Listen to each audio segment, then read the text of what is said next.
To remove members from the spotlight and to add our witnesses. Can I refer members to a briefing paper from the committee clerk at page 5, a briefing paper provided by Homeless Parade Belfast when they briefed the Education Committee informally on the 24th of November at page 12, a record of the informal briefing from Homeless Parade Belfast on the 24th of November at page 14, and Hansard of the committee session on period products free provision bill with Mr. Pat Catney MLA on the 1st of December 2021. I think that November meeting was 2020 potentially. I should say that. That's how long we've been glad to engage with Homeless Period Belfast on this issue. And can I give a very warm welcome to Katrina McDonald, founder and campaign manager of Homeless Period Belfast, and Katie Bryce, campaigner with the Homeless Period Belfast. You're both extremely welcome today. We're really looking forward to hearing from you and talking to you. Can I advise that you have up to 10 minutes to make your opening statement, and then time for question and discussion with members. Thank you. Brilliant, Chris. Thank you so much. Can you hear me okay? Can indeed. Thank you. Sorry, I wasn't sure because I can't see myself, and I wasn't sure if you can hear, but that's great. No, thank you so much for inviting us here today. Just quickly before I go in to our statement around the bill, I just wanted to make people aware of the Homeless Period Belfast and what we do. We've existed for the last 5 years. We work on the ground with people who struggle to access and afford period products.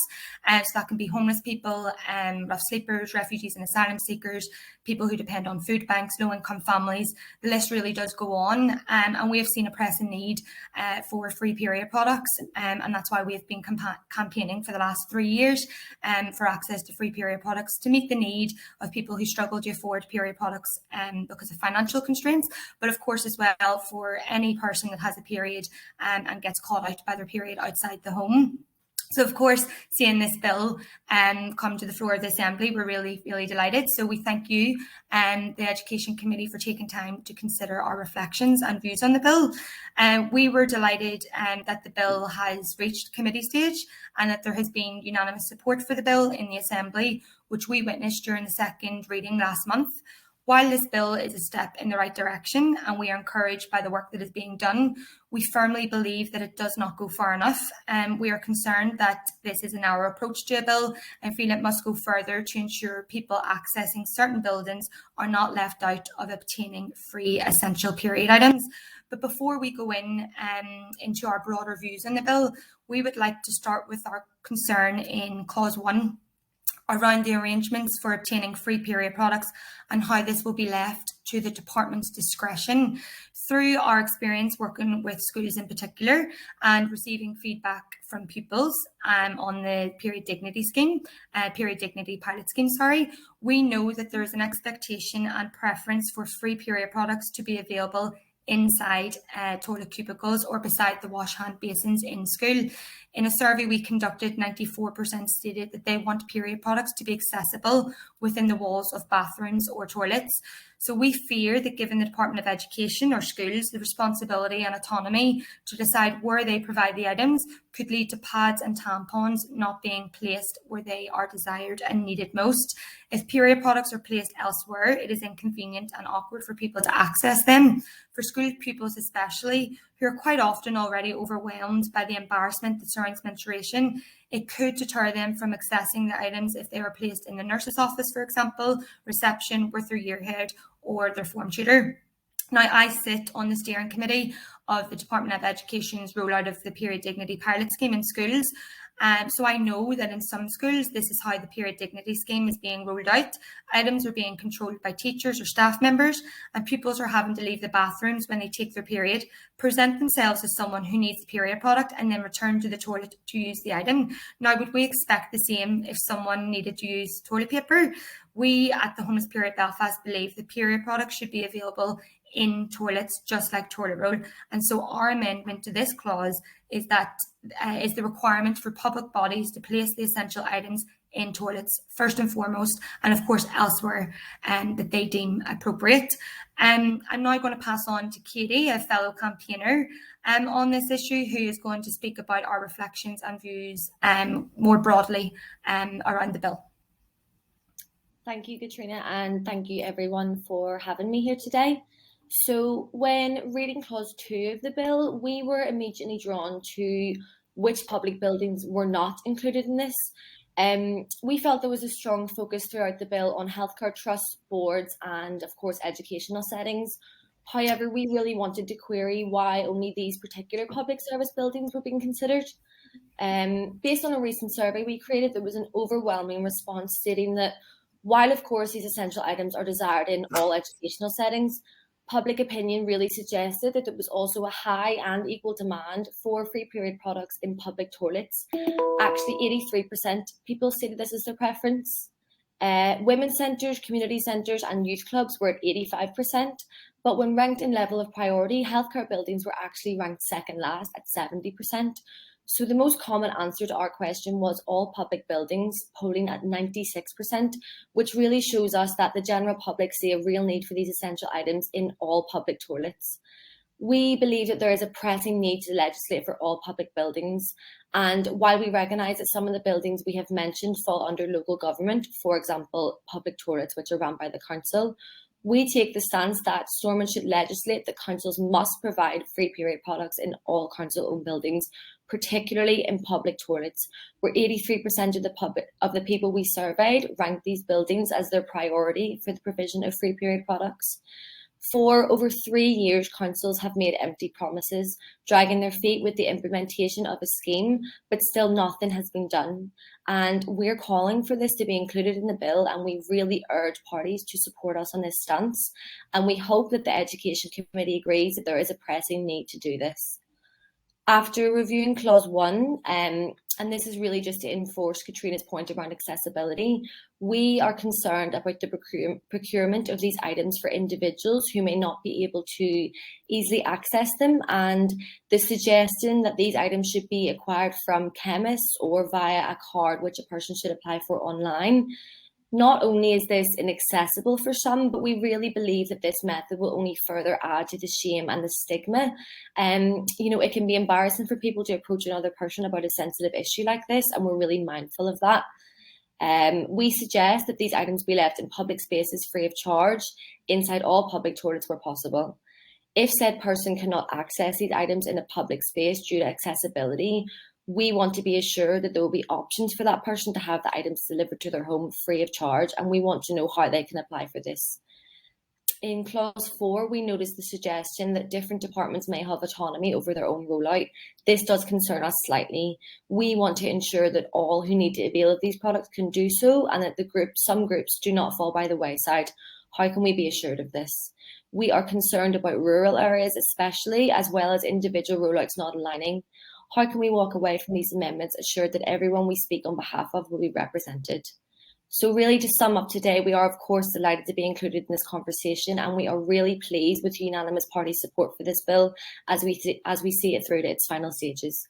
We really hope that all parties can agree that this is an essential service that will meet the needs of every person that has a period, needs which have been sidelined for far too long.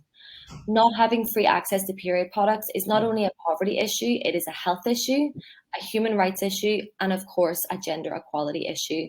And we want to ensure that the bill recognises this. We do want to see this go further based on the recommendations we have given, and we hope that the Education Committee will support us on our views and recommendations. Thank you so much for having us. Thanks so much for being with us today and for that evidence. Really, really helpful for us in the consideration of the bill at this stage. And can I just say a huge thanks for all the work and leadership that Homeless Period Belfast has shown on this issue. Like I said, I think our first engagement was last year in November. It was a privilege for the committee to present the petition that you had worked on so well and had gained so many signatures in support of free period product provision across Northern Ireland. So we're really grateful for the work that you've done, and I hope that the progress that has been made, long overdue as it is encouragement to you for the work that you've done. Keen to bring in as many members as I can. Then can I start with Pat Sheehan, MLA, Deputy Chair? Thank you, Chair, and thanks to Katrina and Katie, both of you, and thanks for all the work you have been doing around this issue. And I agree with what you have been saying. I mean, I think period products should be universally available in all, whether it's public buildings or in the workplace or school or hospitals, wherever, and it should be just as much available as toilet paper is. So, I agree with that.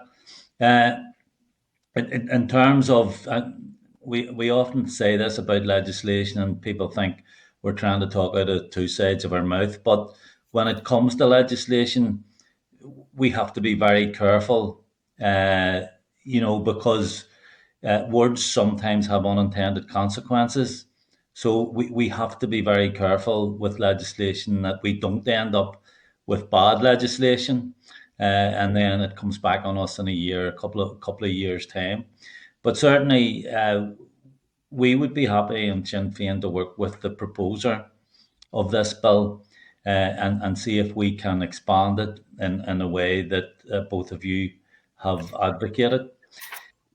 I would just raise this concern with you because I think some people are going to object to this on the basis of cost to the public purse. What would your response be to that? Quite simply, can you really put a cost on health needs? This is something that people need access to because it's a health need.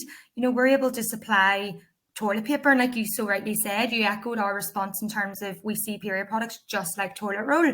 For us, it's taken too long to recognise that. And I just don't think you can put a cost on people's period needs. And people who have periods don't decide to have periods. And people have periods, irregular periods, first periods. And, people have periods unexpectedly outside the home all the time. And to be quite explicit, there's people out there, I'm one of those people, Katie, and anyone on this call has probably had to use toilet roll at some point because of a lack of access to period products in a public toilet. Now, that to me is a real human rights issue. It's a gender equality issue. And like Katie quite rightly said, it's a health issue. So for me, I just don't think you can put a cost on period needs. That's how I feel. Okay. Well, thanks for that. Just be assured, and I think this goes for most of us on the committee anyway, that first of all, we're supportive of this bill as it stands at the minute. If we can make it more comprehensive as it goes through the process, then I'm sure many of us would be willing to do that. So thanks a lot. I'll just hand back to the chair. Thank you. Thank you. Thank you. Thanks, Pat. Can I bring in Diane Dodds, MLA, please?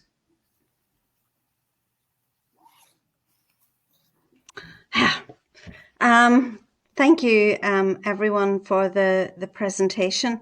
I know this may be unfair, but I'm going to ask it anyway, because I do think in making law we need to have cognizance of the cost of the law we're making. Has anyone done any work on the costs associated, particularly if you want to place period products in every public building in Northern Ireland?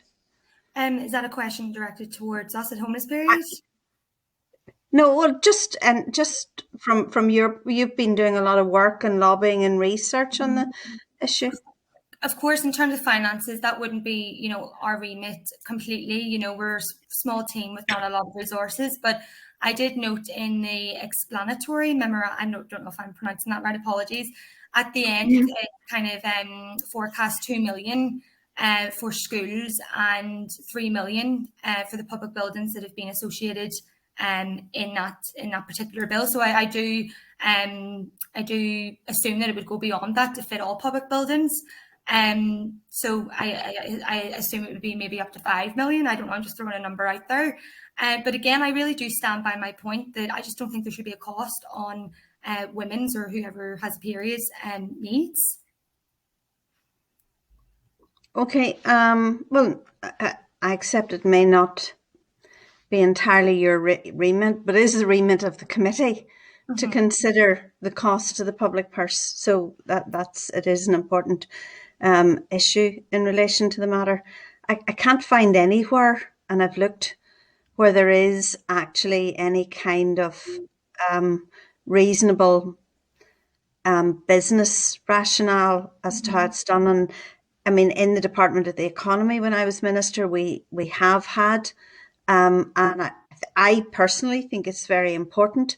I do not want young women and girls to have barriers placed in their way, and I do think that is incredibly important, that we assure, make that there is a level playing field for young people, and so I'm not against the principle. I'm just trying to explore some of the issues around it, and that's whenever you are talking about where period products should be placed.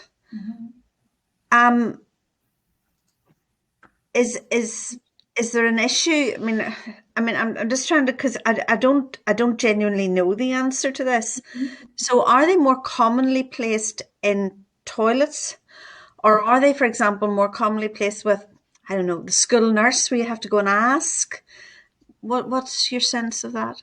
The way in which the period dignity scheme is being rolled out is, again, there's a lot of autonomy for each school. Yes. In regards to the placement of the items. I mentioned in our statement that I sit on that steering committee, and I really take the stance that these items should be in cubicles, or at least wash hand basins. We really don't feel anyone should have to leave a toilet or a washroom to access an item. So some schools have taken that advice on board. Lots of schools have actually co-produced the scheme with their students or their pupils, which has been great and been led by them. And that's where we got that statistic that 94% have said that they want the period products in the bathrooms, in the cubicles. At a young age, going through puberty, having a period for the first time, it's a difficult one to navigate. It's already a vulnerable thing having to have a period, never mind then having to present yourself to a teacher, a nurse, or a year head or reception, as well as someone who either can't afford the item or, oh, listen, I forgot the item. So it's a double kind of vulnerability. That's why our recommendation and amendment in the bill would be, we don't want to come across as that like it's a controlled amendment, but just more of a guidance, or ideally they would be placed in the toilets to kind of so that there wouldn't be as many barriers like you kind of mentioned there. Oh, that's fine. Thank you very much. Thank you. Thank you. Thanks, Diane. Yeah, I suppose in an effort to be helpful in the, as Katrina says, and I think I referred to on Wednesday, in the explanatory and financial memorandum. That is challenging enough to say, Katrina, to be fair. The explanatory financial memorandum, paragraph 9, financial effects of the bill, states that based on information provided in respect of the pilot scheme proposed by the Department of Education, the proposer of the bill believes that the annual cost of period products in relation to schools under the proposed legislation would be around £2 million per annum in the first year and less than £1 million per annum subsequently, reflecting reducing costs as the system of provision becomes more embedded. The proposer also estimates that the maximum product cost of a scheme of universal provision of period products is likely to be less than £3 million per annum, accounting for the target group experiencing period poverty. Based on an assumption of high uptake, a figure of 3.08 million would represent the upper range of possible product costs. So that's as much financial information as has been detailed so far, Diane. I appreciate. I think you're asking about business cases, so obviously that is different. And I have read the memorandum as well, Chris. I don't see anywhere in the memorandum where these are anything more than guesstimates, to be honest. And as I've said many, many times, I am not against this as a general provision. In fact, I, as minister, introduced it. So this is not an issue for me. But I do also want everyone to understand what we're doing in terms of the public finances. And we may well conclude at the end of this exercise that it's absolutely well worth it. I'd probably be one that would contend that it is, but I just feel that it's absolutely important to go through the exercise. Yeah, no, I don't disagree, and I think most of us agree it is absolutely essential and worth it. And I suppose the estimates that you refer to are not just estimates; they're estimates based on information provided by the Department of Education, which I would hope, and I'm sure you would hope, are more than estimates. So I think there is a basis there on which that information has been extrapolated, but I accept it's not a business case. Okay. Okay. Can I bring in Nicola Brogan, MLA, please? Thanks. Thanks, Chair, and thanks, Katrina and Katie, for coming along here this morning. It's really great to hear from you as well. Listen, you know you've got our support with the bill, but it is good to hear from stakeholders as their kind of first real engagement about it. So there's a bit of work to go through. You know that I spoke on the second stage of the bill and supported going through the committee stage, and I'm glad that it came through to education so that we can have a good look at it.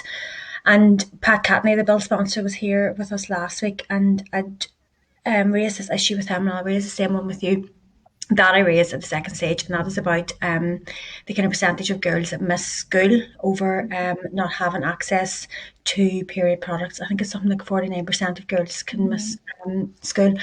And then that there also has an impact on educational achievement. So attendance in school has a huge impact on that there. So again, it feels that those who are less advantaged are having kind of the worst impact. And that their educational achievement gap is widening again for those that are least advantaged. So I just want to know if you have, in your role with Homeless Period Belfast, experienced that there with girls missing school and then missing out on good quality education because of that there, just what your experiences are with that. And sorry, before you come in, and also how you think this bill will help improve that there. So our statistic was actually higher. Katie, I'm not sure how quick you are on your screen there to maybe get it up for us. I am nearly sure it's around the 60-70% for local statistic of people who've missed school in NI. Nicola, if you don't mind, we'll give you that after. I can't think on the top of my head exactly what that statistic is, but I know it's higher than the 49% Plan International UK statistic. Like Chris said, you know, we briefed the committee last November. And we came with this evidence and lots of testimonies. Happy to send those across to you as well. One quite poignant testimony of a girl over COVID whose mum lost a job. She was a single parent and she took her period, didn't have any items accessible in school, left school. There's that gap in education again, or barrier to education, and missed a few days off school because of it. And we had, this is someone who spoke to us, teachers having to provide period products out of their own money as well. You know, we have lots of evidence of that. Now, of course, since then there's been a period dignity scheme. However, you know, I'm going to be really, really honest. Again, I have my reservations around the period dignity scheme. I sit on the steering committee, as I mentioned, and I've seen how it's been rolled out. There's been a 30% uptake in schools. And, you know, I think some of the reasons for that are probably COVID. Quite rightly, teachers and principals are quite stressed out. Perhaps the information's not getting out to people as well. Hope you don't mind me saying it's quite a bureaucratic process for people to opt into. We're still being asked by schools to provide them with free period products, even though this scheme exists. And that is because some schools have been allocated such little budget. So Chris, just to kind of mention, when you you mentioned the 2 million forecast in schools, it says it at the end of the financial, again, I can't pronounce that word, the very end of it. I kind of, I don't know if so much find issue with it. I'm just a bit, I don't know, because for me, I don't think that number actually covers the schools, and I actually know it doesn't. There's schools in North Belfast who've been allocated £10, and they're in socially economically deprived areas. Now, I don't know if that's an error in the budgeting, but I know fact, working on the ground, some schools' budgets don't meet the needs, and this is because the period dignity scheme rollout pilot scheme has been weighed against either free school meals or it has been weighed against socially economically deprived areas. But of course, we know that it's not just people who are disadvantaged that need access to these items. It's people who have first-time periods and forget their period items as well. So yeah, I have a few reservations around the scheme. Obviously delighted, but I think there needs to be measures put in place to definitely implement it a lot better, so there's a better uptake, and so that we, the Homeless Period Belfast, aren't having to continue to fill that need, and to ensure that, like you said, that no one is missing education. Yeah, I think that's a fair point, Katrina, and you would expect a lot more than 30% of schools to be taking up the period dignity scheme, absolutely. And that is a real concern I have. I suppose coming from the education committee is about the attendance of girls at school and the fact that they're missing so much. And a point that we made last week as well, it's not only that they may be missing school, but even when they're at school, if they haven't got the right period products, they probably aren't concentrating the same way that boys are or girls who aren't in the period are, because it's just distracting. And we all know that as females, it can be distracting, but then obviously that's amplified if you haven't got the right period products or access to the right period products. So we have a statistic for that as well, Nicholas. So if you want after, I can send you across. I actually have them here, and they're really shocking. So we conducted a survey of 200 girls across NI. So 100% of the students agreed that the product should be available in school. 74% had left school early or missed a day entirely because of lack of period products at school. 53% had to ask their teachers for the products. 87% said that a lack of products had negatively impacted their attention in class and or their attendance. And 91% have had to use toilet roll as a temporary measure. Like, those are shocking statistics. Yeah, they are, Kate. I agree with that there, and that's a huge concern. That's one thing I will continue to focus on when we're going through the scrutiny of this bill. Thanks for finding those for me, Katie. I just want to move on then to Katrina, your issues with clause 1, and you already touched upon this with Diane, and I understand that there as well, about wanting the products to be in bathrooms and not having to go to the school office or the school nurse to ask, because that's another barrier. And as I think you said in your opening remarks, it's another, it can be shameful, even though it shouldn't be. It can be embarrassing for young girls or any age girls to go and ask those things. So it's another reason why they won't do it, and whatever. It's just another barrier to it. So I agree with you in principle that they should be in bathrooms, but can you think why maybe it's not included? Is it maybe because that they're afraid of wastage, or that people will come and just kind of rack about and not respect the products, I suppose? So we haven't had any evidence as of yet of this happening in schools, but I work with the Education Authority youth clubs. And I'm not going to lie, there has been evidence or situations of young ones messing about with the items, or sometimes stealing the items. So I would have 2 comebacks for that, I suppose. If people are stealing the items, they need the items. And also people, especially young people, kind of mess around with the items because they are stigmatized. They are an item that have been hushed, like silenced and hidden away for so long. And now they are visible in toilets, and people are just thinking, oh my God, these items are something that we're not supposed to be talking about, and they're taboo, they're supposed to be embarrassing. And through my work with the youth clubs, we have found that, by persevering and keeping these items in the toilets, even after they've been messing around with them, they've got used to them. They've become normalized. They're no longer the joke anymore. And I appreciate for teachers and youth club leaders that, those first few weeks of putting the items out in toilets for free and very visible, it's not great for teachers or leaders to have to deal with that. But I do think, if we persevere and we keep them out, it helps destigmatize them, it helps normalize them, and they're not so much of a novelty anymore. Yeah, absolutely, Katrina. I agree with that. And overall, I think that is a really good thing again about this bill and the work that you're doing is destigmatizing the whole periods overall. And the fact that we're all able to come out and openly discuss it is a really important thing. But absolutely having the products there visible to everybody, to remove that kind of stigma and taboo around it is a really important thing as well. Sorry, go ahead, Katrina. Right, just another recommendation that we did with the youth clubs and the schools on the steering committee was posters. alongside them, with those kind of messages on them, warnings, workshops around destigmatizing periods. I did workshops with them. A secondary school in the North Antrim coast last week, and we talked about that as with every year group, and it's just having those conversations with young people and really explaining to them these are really important essential items. Don't take advantage, make use of them. So I think they need to kind of coincide is the provision of the items as well as workshops around period empowerment, period positivity. They're quite closely linked to avoid that kind of those kind of things happening. I don't want to go off topic here, but just quickly, is it still really taboo with younger girls, like around that kind of 12, 13, 14 age group? Are they still embarrassed and like kind of shuffling about with products and that there? Is that still the case? Yeah.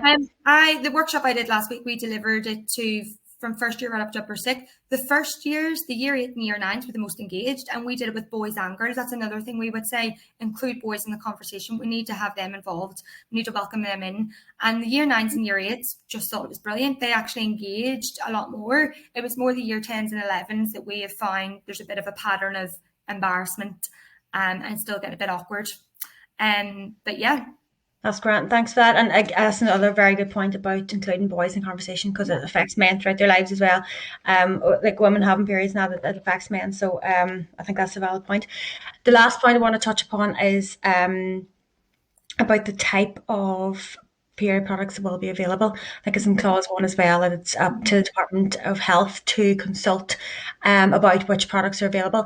And I just want to bring in kind of the environmental aspect. And we know that regular like tampons and pads and that can take like hundreds of years to biodegrade. And then we have like the emergence of like new like menstruation cups and that there. So what are your viewpoints about what we should be kind of advocating for? Maybe you want to maybe come in that point? Yeah, so this is something that I deal with a lot in the conversation. We really recognise that obviously these items aren't environmentally friendly, but where we stand is that right now we are trying to destigmatise the whole conversation around periods, and that's a whole other conversation. And for a number of reasons, some people don't want to use menstrual cups, be it religious background or personal preference. Not everyone has access to clean running water. They're quite difficult to kind of work with, and it takes a long time. And I think if you're at that early stage in your life especially, you're only really coming around to the idea of using those products and understanding that there can be a backlash in terms of your health if they're left in too long. There's a number of conversations around that. So for us, our focus is ensuring period dignity for everyone. And while we do deeply care about the environmental aspect of it, we just do feel that, as preference, we aren't going to get into the nitty gritty about which products are used, because until this is rolled out everywhere and everyone has universal access to these items and we see the preference that people prefer, we're not going to get into that conversation. If in a couple of years' time we see this as something that we can actually pick up on and recognise and say, okay, now that everyone has use to these items, we need to now do something environmentally. Again, as well, it's a question for those for the people who produce those items.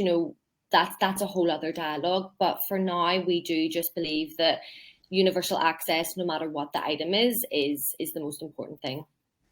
Yeah, I think that's fair, Katie. We know what your objective is and the objective of the bill is, but I do think it's something that we should keep consider, going forward. But I definitely take on your points there. So thanks for that. Listen, Katie and Katrina, thanks so much for all that there. Really, really interesting talking to you. And thanks for all the work you're doing. It's incredible the work you are doing with Homeless Period Belfast.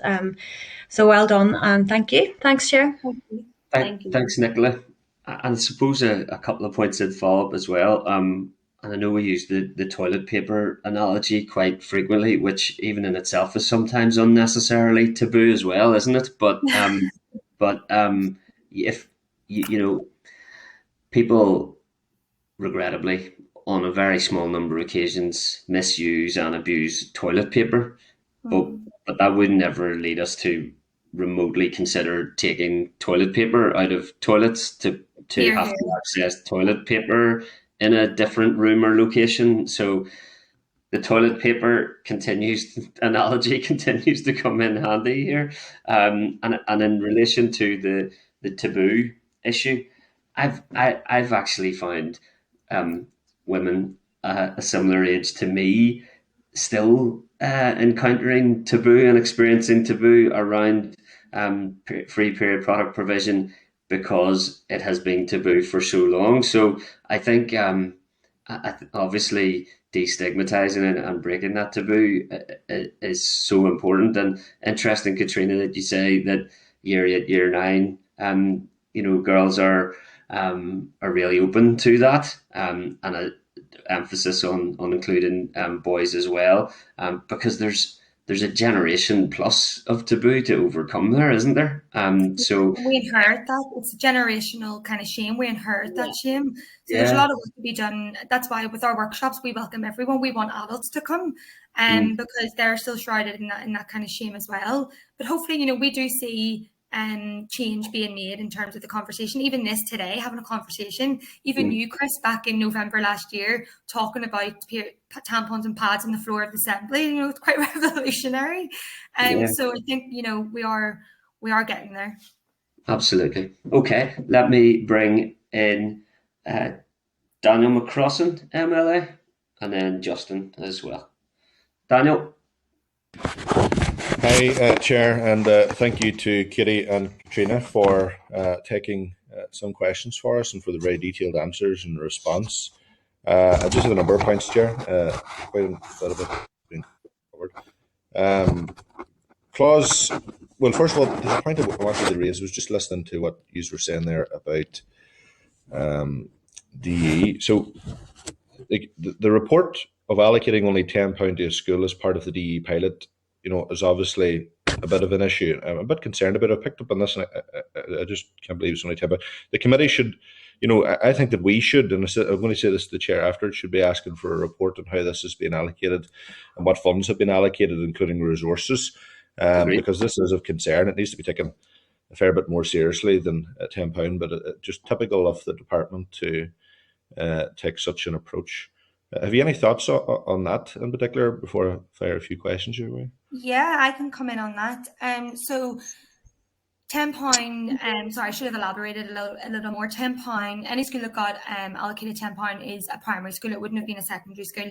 I think there's 11 grand allocated to one particular school in West Belfast. So there are, the budgets are meeting quite obvious schools' needs.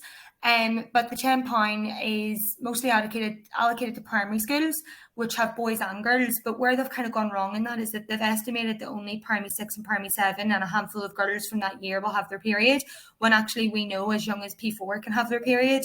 So that's been an issue. And as well, weighing it against the free school meals for me is just not a great model. It's not a great equation, or however you would describe it. But yeah, I think there's been some schools who've been really happy with their budget and others who've been quite disappointed. And for example, one of those primary schools in North Belfast has come to us and said, to save us the bureaucratic process of having to get that, but they have to do a whole procurement thing and they have to sign into a portal and it's quite long and tedious. They've said to me, look, instead of us having to get that £10 from the Department of Education, we're just going to, put a few quid in ourselves as teachers and go get the items to speed it up. That just should not be happening. Or they're coming to us as a project that wants to cease to exist. We always say the aim of the Homeless Period Belfast isn't to grow, it's to become redundant, it's to cease to exist, because the responsibility is now being taken on by the government. I think there's a few errors, a few things to kind of work out with that period dignity scheme. Can I ask a question? Sorry, just to throw that out there. This bill will make that period dignity scheme redundant, am I right? Sorry, I don't know if I'm putting that to you directly, Daniel. It just came to my head and don't want to forget to ask it. I'm not entirely sure. Chair, do you? Yeah, I suppose it will. It will supersede it. It will. I don't think it make it redundant. And I suppose the education minister would contend that a significant part of what it proposes is in place, but it goes further. It places duties and as you're giving witness to today, Katrina, that there are people who think it needs amended further again. So it would contribute, complement, extend, maybe be some of the descriptors that I would use in relation to that. Bring you back in, Daniel. Thanks. Sorry. Oh, you're grand, no problem. Yeah, thank you, Chair. Just want to point to Clause 3. Clause 3 requires the Department of Health and specified public bodies to put into place the arrangements to fill their function under Clauses 1 and 2. So with that in mind, are the principles, in your opinion, set out in Clause 3, so easy access, dignity, choice, and publicised arrangements, relevant and proportionate principles to implement this scheme?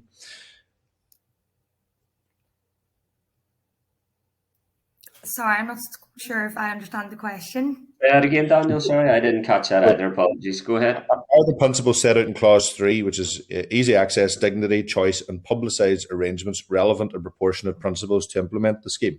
So are they sufficient to implement the scheme? You know, does more need to be added to it, basically? Daniel, sorry, when you said that, you completely broke up on my screen. I'm not sure if that happened for you, Katie, as well.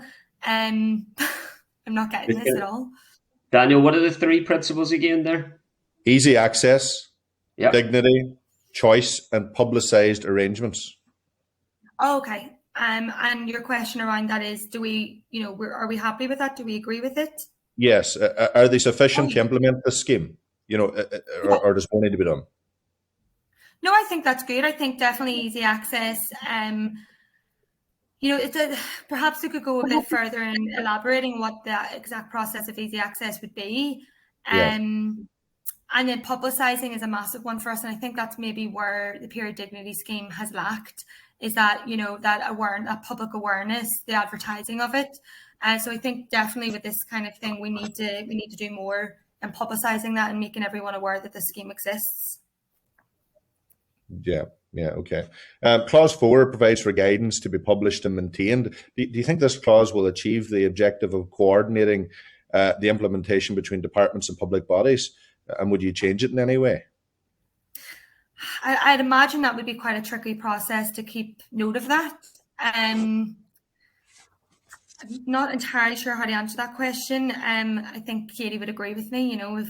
If the intricate details of legislation is difficult to. We did pick it out, and we did make a note. Obviously, different bodies are going to have different approaches. How can we ensure they're aligned? Obviously, it's not our job to tell each department you must do it this way. But if there was a kind of overarching guidance that people could follow, and then people can kind of navigate that around that guidance. But I think that there needs to be some kind of key alignments in terms of placement and publication, things like that, just to make sure that certain people don't fall by the wayside, which is kind of what we added in our revisions. We're not entirely sure how to completely suggest those recommendations, but we do think that there needs to be some kind of general alignment.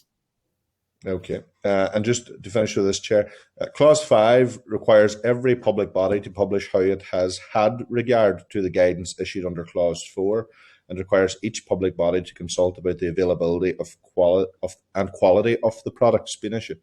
So how do you see Clause 5 being implemented in such a way that it provides transparency? And do you think this level of consultation is necessary?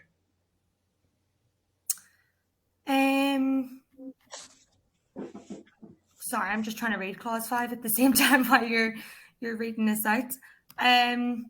Katie, do you have any comments there? I'm just reading it over here. So,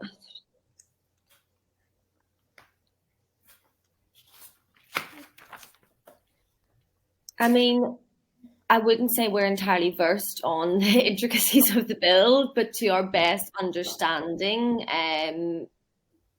I mean, how does it normally work for you? Do people have to kind of write back? And if you implement something, will each body have to kind of come back to you to say, we have done X, Y, and Z to follow this? Is that how it usually works? Well, they'll be answerable to the various departments, I suppose. It's fine. It's fine. They're a bit. These questions are a bit very detailed, so it's fine. They're a bit wordy. They're a bit beyond our remit, but to our best understanding, we've kind of picked out what we can digest and what we would recommend based on our understanding so far. I suppose if you want us afterwards, we can go back, read over it, and then come back to you on it. But I think just right now we're kind of trying to digest those conversations. Right. Well, I'll finish in this then, Chair, if okay. So, Clause 7 defines what period products are and who needs them. Mm-hmm. So, in your opinion, does this clause provide a comprehensive list of key definitions, or do you believe more is needed? And are you content with the definitions as listed? It's quite, to be fair, it's quite vague. It could, period products, it could probably list more examples there. Especially for people who don't have a period, they might not know about things like reusable pads or period pants or menstrual cups. I think the majority of the public just think of tampons and pads as period products. So perhaps, there could elaborate a little more on exactly what period products, examples of period products, if that was appropriate to put into legislation. Okay, thank you, Chair. Thank you. Thanks, Dan. Katrina, that might be another area for you to give us some specific information around those examples. 7B does list some examples, so they're on the face of the bill there. Therefore, if it is useful to add to that, we'd be happy to receive information as to what those additional products that would be good to list are. Is that okay? Yes, brilliant. No problem. That's great. I think that's all members have had an opportunity to ask questions then. Folks, do you want to make any closing comments? With ourselves, homeless periods? Do you Yes, mean? yeah. I'm struggling to work out who's talking to who at times. No, that's fine. I think we're just really grateful to have our voice heard on this bill. Obviously, I mentioned at the beginning, we've been doing this kind of work on the ground for 5 years. So we do appreciate us being involved in scrutinising causes of the bill. Even though sometimes we don't fully understand them, we're not going to lie. But yeah, no, we're really grateful. And hopefully you can get behind some of our amendments. Thanks so much for your evidence today. You've interacted with the bill in an extremely helpful way from our point of view, and made some specific suggestions there that could lead to substantive amendments. So we're really grateful for that. Our evidence sessions and committee stage will continue into January. Clark can correct me. It may have been extended to February if memory serves me right. So if we'll try and keep you posted as to progress. You might want to watch in on some of the key evidence sessions and give us any further feedback if you think that's necessary. But we look forward to staying in contact with you as the bill progresses through committee stage. Thank you. Brilliant. Thanks very much. Bye now. Thanks. Bye-bye. Okay, can I ask the clerk to summarise any actions resulting from the briefing before we move on to Ulster University Students' Union period Poverty Action Group? Clerk? Chair, sorry, I wasn't in the spotlight there just at that moment that you asked me about the extension. The extension It's February, isn't it? Will go. You're going to be taking that motion to the House on Tuesday, and Okay. if the Assembly consents, it'll be extended to the 2nd of February. Okay. So we've got lots to do. So we are writing to the department anyway about the detail of its existing scheme, and I will add into that correspondence the precise points that have been raised this morning in terms of mainly the preference for products to be in within cubicles, and then the implications of public demand for availability in public toilets, women's centres, youth clubs, so buildings that are in the public realm, but not necessarily under public sector control, I suppose. With there's a less direct relationship, so we'll have to navigate some of that. Or just to come in on that, I think as other members stated that principle is sound. We just might need to get into the detail of how that is implemented I think that's fair to say. So I think that'll be a key area for us to consider. Thanks. And in terms of dignity, I mean, the witnesses really reflected that, people want to have privacy and a lot of discretion around the way in which these products are provided. So that's something that departments will have to look at in how they provide and the logistics of that. Some interesting points Yeah, about Mark, just alignment. briefly. Yeah, Yeah. I'll need to be convinced, as I'm sure other members would, as to why the access to the products would not be at the point and place of need. That use the analogy in relation to the toilet paper. They get misused, abused at times, but we wouldn't dream of removing them from toilets. So yeah, I think that's an issue for us to look at as well. Thanks. Yeah. So we also had rehearsed the costings from the EFM, and we're obviously going to get more information from the departments, the main departments who will be implementing this, as to indicative costings and what they've done already. So Diane has helpfully clarified that DFE has a funding in place for this, and we'll find out more about that. Then Nicola clarified with the witnesses that the statistics they hold are actually higher than those we've seen from Plan International, and the witnesses are going to come back to us with those figures and also some personal testimonies that they want the committee to read. Then there was an interesting commentary on the DE period dignity programme and how that's been implemented. So again, departmental officials will update us on that.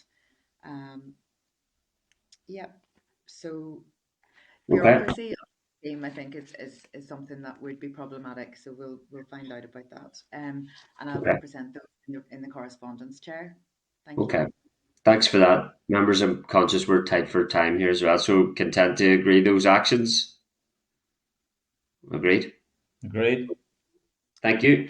Okay, then, members, I'll move to agenda item 4, our oral briefing from the Ulster University Students' Union Period Poverty Action Group, and ask Assembly Broadcasting to remove members from the spotlight and to add our witnesses, which includes Grace Boyle, Vice President for Education at the Ulster University Students' Union Period Poverty Action Group, Owen McCluskey, Ulster University Students' Union President, and advise our witnesses that you have up to 10 minutes to make an opening statement before questions and discussion with members. You're really welcome this morning, folks. Look forward to hearing from you, and thanks so much for giving us your time today. Thank you, Chair. And I'll kick off. So I'm Owen McCluskey. I'm the Students' Union President at USU. And I suppose I'll give you a bit of the context behind where this all started for us. So back in 2017, we had a policy come through our student council, which is our main area in which our democratic processes go through and where we are mandated. So that policy came through to kind of identify the need for period products in our bathrooms across our 4 campuses at Ulster. So it wasn't until early 2018 that we were able to action upon that. I became an officer in 2018, a student officer, and the policy fell within my remit as a student officer. And I suppose we started by kind of looking at what access there was, which there was none. And we also looked at kind of ways in which we can collect and get a supply of those products. Which there was very little access to back at that time period. So where we went from there was we, myself and the fellow officers wrote an insight article period piece that we were able to bring then to the senior management at the university, as well as present to students and to our council as well, which really kind of identified why the products are needed. From the policy and the info and data that we gathered. And from that, we were able then to support and supply a year trial that was going to run from early 2019, semester 1 of 2019 to the end of semester 2, which had been early 2020. and there was some delays to that, but it was great that we were able to launch that, and that resulted in the launch of 4 machines which supplied free period products across our gender neutral bathrooms. And so that's 1 for each campus, which was a very exciting time. And obviously, she showed the demand, and the data from that, and the data gathered from that was able to obviously result in some further action. Myself, I left at that period in time, and as an officer, my time finished up, and my incumbent, who's with us today, Grace Boyle, took up the mantle for that. So that's kind of my involvement up until that period of time. So I'll pass over to Grace, and she can kind of go from the next period of time. But I just want to say as well, it's been great to be able to see the work that's happened on this, and I really appreciate the invitation today to come speak on the bill. Thanks, Owen. Thank you. Thanks very much, Owen. Yeah, and so I suppose where I kind of kick off is in March 2020, and that's obviously when lockdown happened. So the purposes of our trial at that point was to collect data and feedback so that we could go to the university and display the demand that was needed.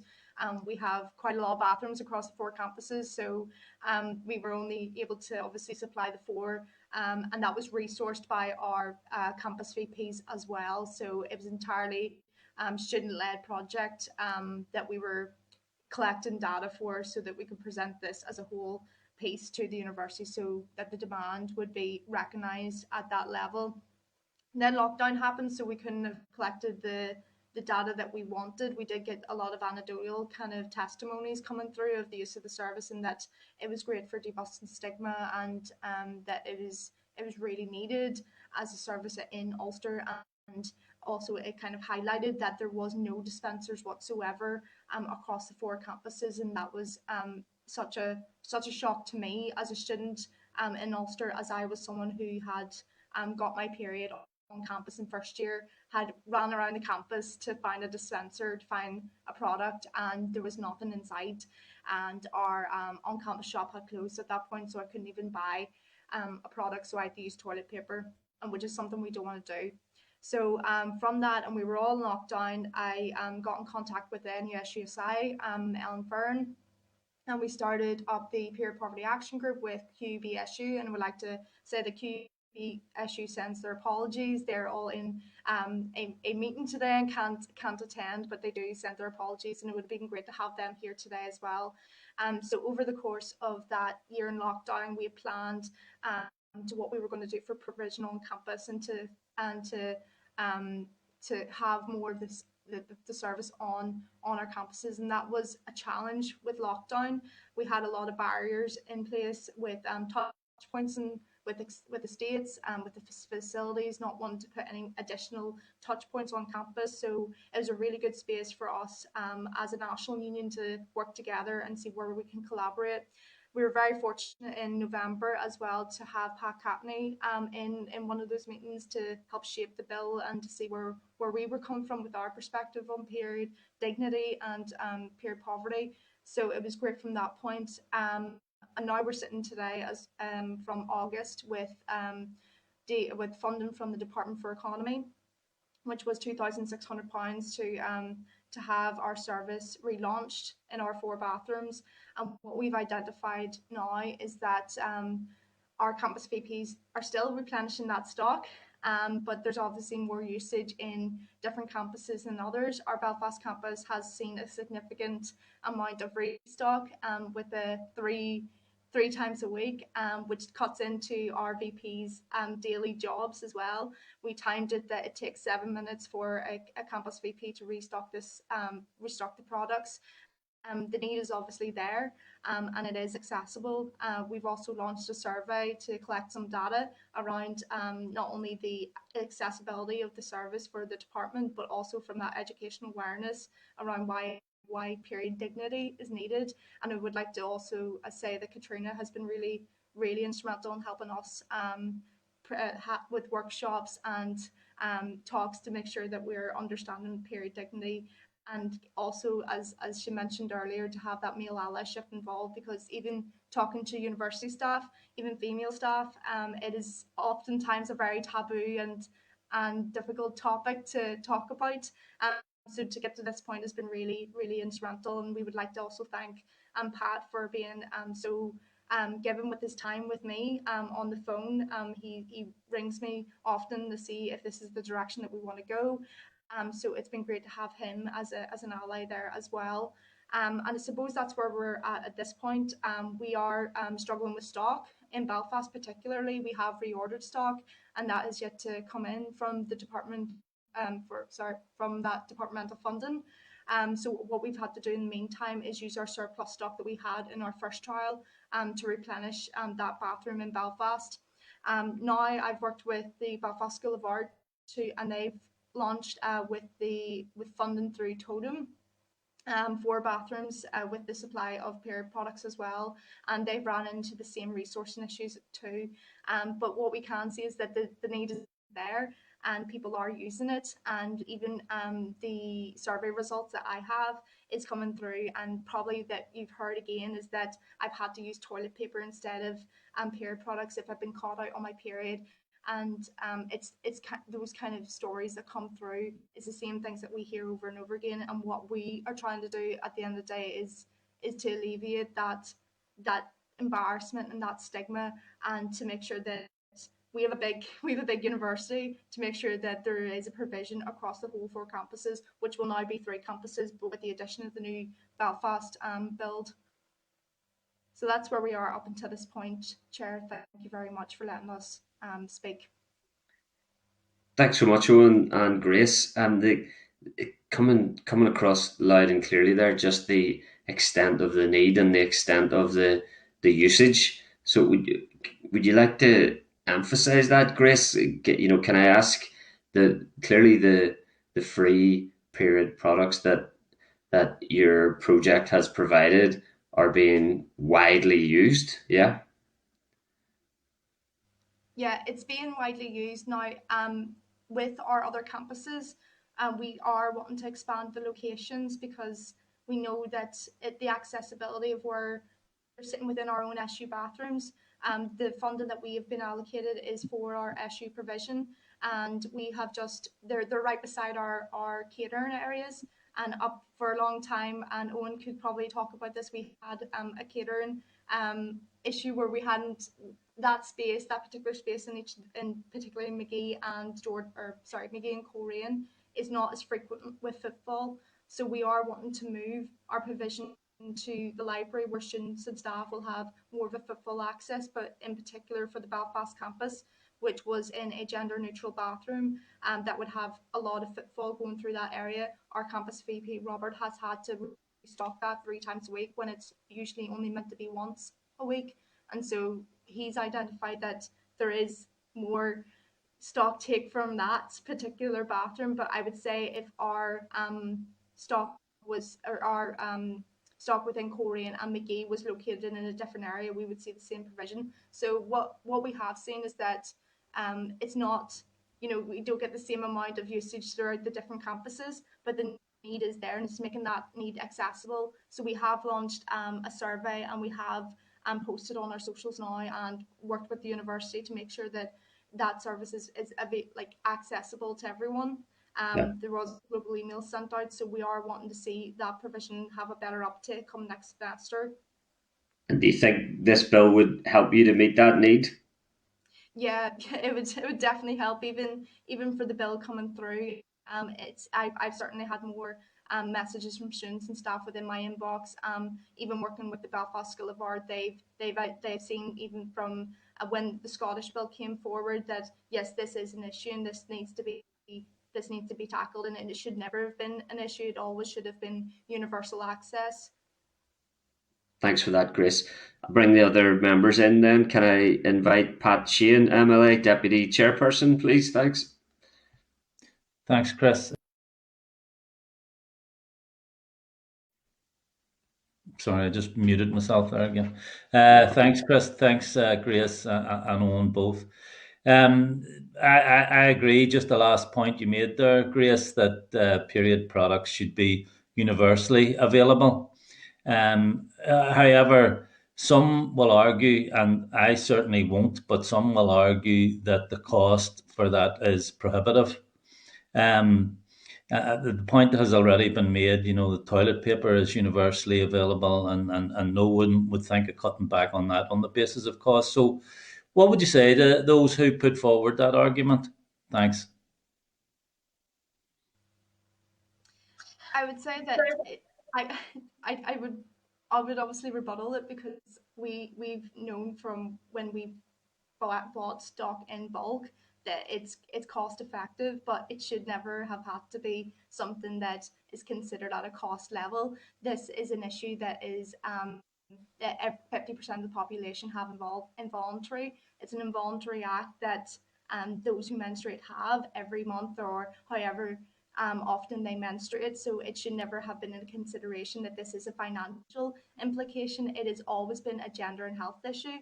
So I would definitely have rebutted that from an equality standpoint alone. And I think Owen could probably come in on the costing from the initial launch that was used. The initiative paper that we have was used as evidence for the funding that we got this time round from the Department for Economy. So what we've seen is that it is cost effective from that point. And what the stuff we had quotes from different companies and had the most cost effective approach with that. Yeah, if I can, I would come in as that as well, and just building what Grace said around, the narrative of it.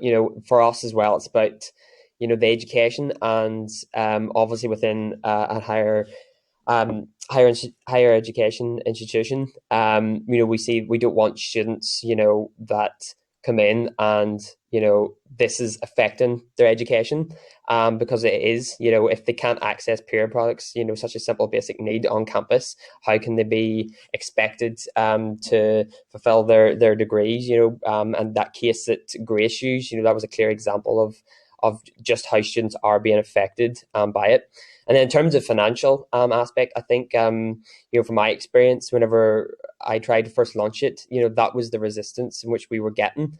And the narrative that Grace again spoke about around where this lies in terms of priorities is that, that shouldn't be used as a way to rebut it. And we've seen through the kind of the trials that we've done and the clear examples here at Ulster that, it isn't really a factor, because we've been able to do it successfully using our small funding, and it's been massively successful. And even from such a small offering, that it's shown its success, and it is financially sustainable as well, in terms of sustaining it for a longer period. And as well, I think just to note on top of kind of what Grace was saying around the numbers and the success that we've seen, we're currently in our Jordanstown campus that will be moving to Belfast. We have one machine for 12,000 students, and that will be 15,000 students whenever we move to the Belfast campus in semester 1 of September 22. So there is that to consider as well, and hence why we think this bill will help us kind of alleviate that pressure that students will have on their education when we make that move. We don't want this to be something that affects them when they go to university. And I think as well, the fact that there will be access to higher education will help promote the bill if there is access when they're in secondary and primary education as well. Okay, thanks for that, and I agree that it is definitely an equality issue. And I want to commend you and the Students' Union for the work you have done around this issue. Thanks a lot, and I'll hand back to the chair. Thank you, Chris. Thanks, Pat. Thank you. Can I bring in Nicola Brogan, MLA, please?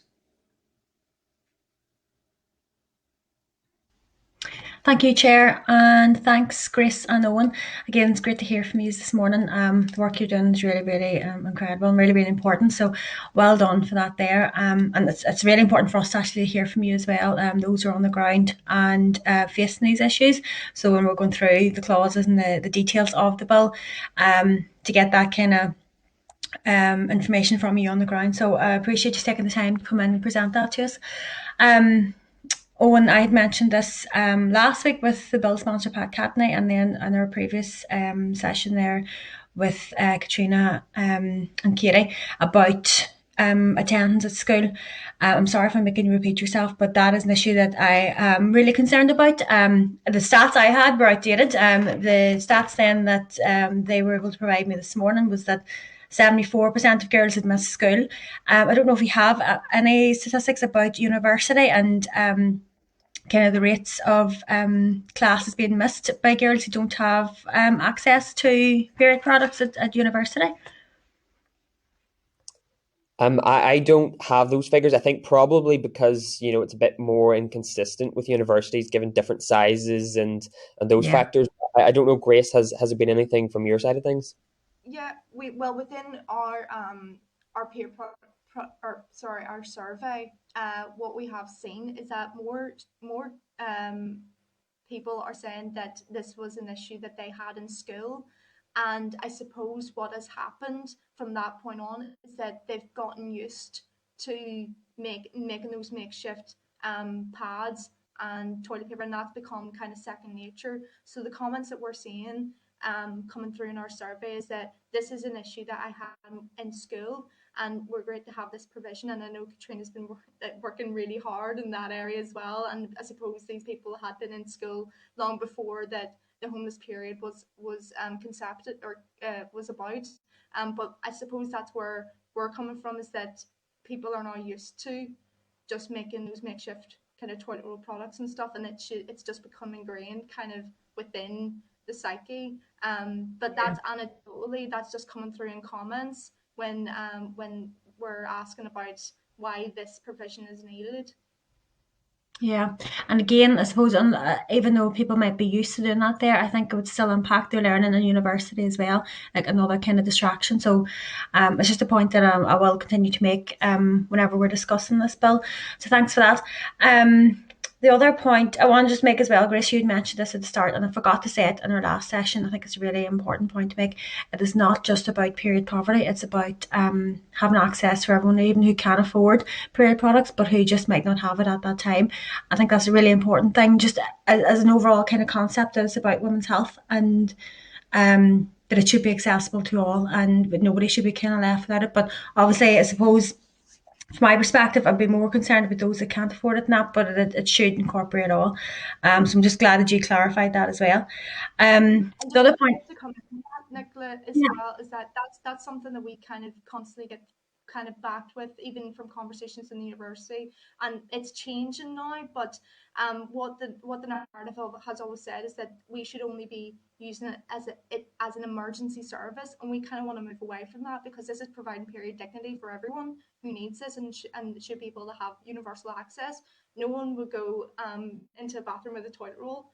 Like, it's just not seen. So we're trying to move away, that this is not an emergency provision, that it should just be universal. Like, it's there, it's always there, and should always have been there. Yeah, no, I agree with that, Grace, and I think that you're making real good moves at doing that there. And I suppose just opening up this whole kind of conversation does that naturally anyway. But if you're coming up against that, I would support you with that principle and idea that it should be available to anyone who needs it. Yeah, I think that's a really valid point you make there. The other point that I had raised with Katrina and Katie earlier was about I think it's in clause 1 as well, that it's on the Department of Health to consult about what type of period products should be available. And then that there kind of brings into question the whole environmental impact of period products, and the tampons and sanitary towels and that can take years and years to biodegrade. So do you give any suggestions about using different products like menstrual cups or anything that are recyclable pads and that there? Or what are your views on that? Well, last year we were approached by eWaste to supply some menstrual cups. So obviously it's an issue that we recognise that it does impact the environment. I think that if we can look towards more sustainable options, that'd be good. But I think at the first step, we need to be providing this as a provision and as an access from the first get-go. There is loads of sustainable products on the market now, and I certainly know from TikTok especially, but we do recognise that there is a sustainable need, and we need to be more sustainably minded. I'm just not sure if it's the right time to be looking at that. I think we should be providing the provision first and exploring options along the way. I don't know, Owen, if you have any thoughts on that, coming from actually a very sustainable background. Yes, and I think in terms of us and USU, that original policy I spoke about actually highlighted that back at the time. But I would agree with Grace. I think, that's definitely kind of the direction we want to go long term. But I think, we have to kind of break down those barriers first to even allow people to feel more comfortable with having those conversations about their periods, and then we can obviously talk about the environmental impact it has. So I would say I think that's the long-term goal, is that we can obviously be more environmentally friendly when it comes to periods. But the dignity piece is really kind of, I suppose, the central kind of core of it at the minute. Okay, listen, sorry, go ahead, Grace. Just add as well, is that there's more and more different products going onto the market. I only knew last year that there was like period underwear, so it's even for us as an education piece to understand what products are out there and what different kind of needs are that people want. So as we learn more and more about our own periods, we learn that there's more things to help alleviate that as on our menstruation. So like, it's an exploration piece, but as Owen said, and as I said before, I think the first step is the provision. Yeah, listen, I agree with both of you. I can totally understand that their viewpoint. And I suppose going back to a point that was made with Katrina and Katie as well, I think it depends on where you're providing these services. So maybe at university, when women are a bit older and are like more experienced with their periods, may be able to use the likes of menstrual cups or like other kind of recyclable products, but young girls who are just at the first time kind of experiencing the products or experiencing their period kind of need the most kind of sensible and practical kind of products that are there and easy to use. Do you know what I mean? So I think there's a whole kind of wider conversation with that there as well. My last point is about communication and making sure that, first of all, public bodies and universities and schools and whatever know that these products are available. There's funding available to make these products available. How do you think, or what kind of additional measures do you think could be put in place to make sure that they know this so that they can reach those most in need of period products? Does that make sense? Owen, just based on the first initial experience and considering how many bathrooms we actually have in UU, maybe Owen, if you want to comment on that one. Yeah, no, absolutely. I think from memory, I think it's in item 1, point 1, item 6. I think it says around, the departments publishing information on where free period products can be attained. So I think that is very important, that that information is shared in a way that's not only accessible but kind of clearly visible by the public. And I think that's the point in which I suppose myself is that there's a bit more clear measurables for us and how that is actually going to look. In terms of outside of this conversation, how you promote things and how you communicate them is as a business in itself, and we deal with it daily, as how we communicate our wins and how we communicate different aspects to students and into the wider public as well. So I think it's kind of going to be a multi-channel, where there's different social medias, and I think it's going to be also kind of a community-based thing as well, where it's everyone plays a role in communicating where they can access the products. But I do think there needs to be more support there in terms of a clear place in which people can identify where they can access products in the first place. And I know that is obviously outlined in the bill itself. Yeah, I think you're right there, Owen, but I suppose it's just something I think we should be paying attention to as well, about getting that kind of message out there. But listen, thank you both so much. Really, really great to hear from you. And as I said at the beginning, well done on all the work you're doing. It's really, really really good work and really important work. So thanks for that, and thank you, Chair. Thanks, Nicola. Thanks very much indeed, Owen and Grace, for your evidence today. That's going to be extremely helpful in our considerations during committee stage, and we'll be glad to keep in touch with you as the bill progresses. Thank you so much for all the outstanding work that you're doing to make period products available in your own context as well. Thank you, Chris. And would you mind if I asked a question just to the committee? Go ahead. Just in terms of the guidance and how, sorry if I look at the bill and I'm not kind of privy on how bills work either.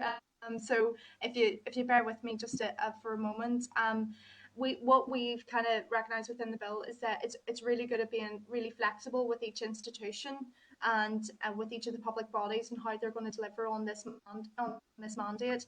But what kind of I've been wondering from a department or from your point of view maybe is that how are you going to be oversighting it, or where's the accountability to make sure that there's no gaps in the provision? I don't know if that's something you can answer, Chris, or if that's something I probably need to be brought forward to a different place. I think it's something for us to note. That is a question from you and a concern. Obviously, as you refer to, guidance is covered in clause 4, then statements in clause 5, duty to publish information in 6. I think those clauses have that need for openness, transparency, reporting in mind. But I'll certainly take that interest in relation to oversight and monitoring of consistent implementation on board, and we'll factor that into our consideration at committee stage then. Thank you very much, Chris. Thanks, folks. Thank you. Thank you. Thank you. All the best. Okay, can I ask broadcasting to remove witnesses and add members back into the spotlight, and ask the clerk to summarise any actions at this stage? Chair, thank you.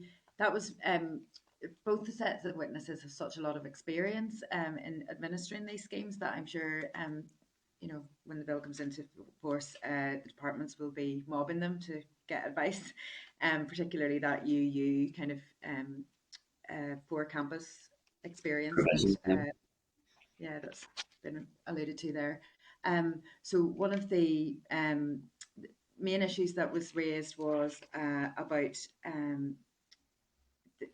what the needs of children, of people in further education, are as distinct to those in school, so pupils as opposed to students, and there was some phasing and some discussion there of different products perhaps for different age groups, less attendance, information having been collated for further education, and then the question of sustainability was brought up again.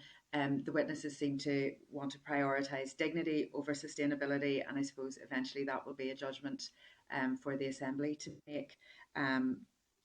The issue of publicising locations, creating lots of visibility and clear measurables there was highlighted, and then a question at the end, not dissimilar actually to the first witnesses who were concerned with alignment. So the witnesses were saying there's a lot of flexibility in the bill for each institution to implement this.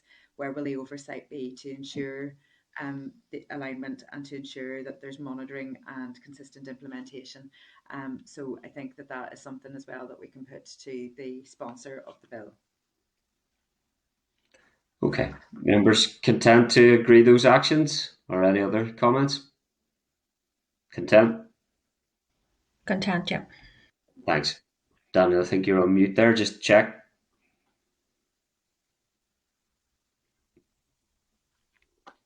Can't hear you there. I've found my special device finally. Clark, you should have told me about that button earlier.